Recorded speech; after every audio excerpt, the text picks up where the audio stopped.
শুভ সন্ধ্যা বন্ধুরা। আজ হলো 13 জুলাই 28 আষাঢ় রবিবার।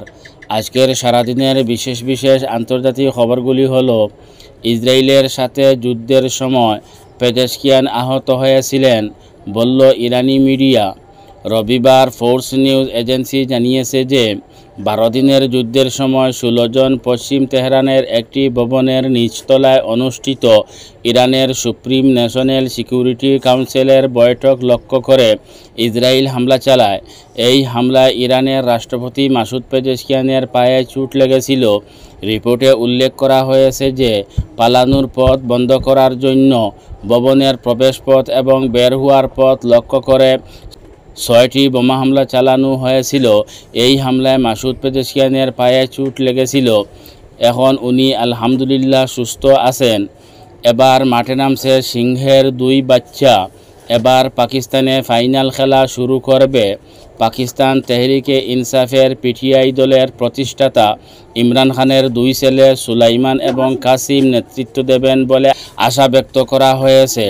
আর সে কারণে যুক্তরাষ্ট্র থেকে 2 ভাই পাকিস্তানে আসার পরিকল্পনা করছেন। আগামী 5 আগস্ট পাকিস্তানে বিক্ষোভ সমাবেশ অনুষ্ঠিত হবে।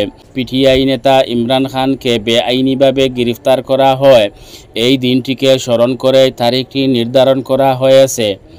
গোপনে ইসরায়েলি কর্মকর্তাদের সঙ্গে বৈঠক করেছেন সিরিয়ার প্রধান আল সারা। সিরিয়ার অন্তর্বর্তীকালীন প্রেসিডেন্ট আহমদ আল সারা আজারবাইজানে ইসরায়েলি কর্মকর্তাদের সঙ্গে গোপন বৈঠকে অংশ নিয়েছেন বলে জানা গেছে। যদিও দামেস্ক এই বৈঠকের বিষয়টি অস্বীকার করছে। সিরিয়ার প্রেসিডেন্ট ঘনিষ্ঠ সূত্র জানিয়েছে অন্তত একটি বৈঠকে আল সারার উপস্থিতি নিশ্চিত। বিভিন্ন সূত্রের মাধ্যমে জানা গিয়েছে যে আমেরিকা এবং ইসরায়েলের সাথে গোপন সম্পর্ক রয়েছে। তাই তো বাশার আল আসাদকে খেদাবার জন্য আমেরিকা এবং ইসরায়েল মদদ দিয়েছে। ইসরায়েলি আগ্রাসনের পর ইরানের ক্ষেপণাস্ত্র প্রতিরক্ষা ব্যবস্থা জোরদার করতে ছেলের ভবিষ্যতের তহবিল দান করলেন শহীদের বাবা আর মা।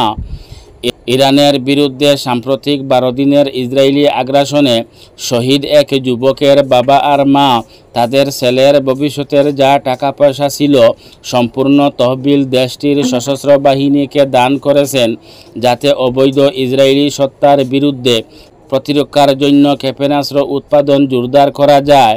এই ছিল আজকের আন্তর্জাতিক খবর। সব 2 PM নিউজ চ্যানেলটিকে সাবস্ক্রাইব করে ভিডিওটিতে একটি লাইক করে শেয়ার করবেন, যাতে সবার কাছে পৌঁছাতে পারে।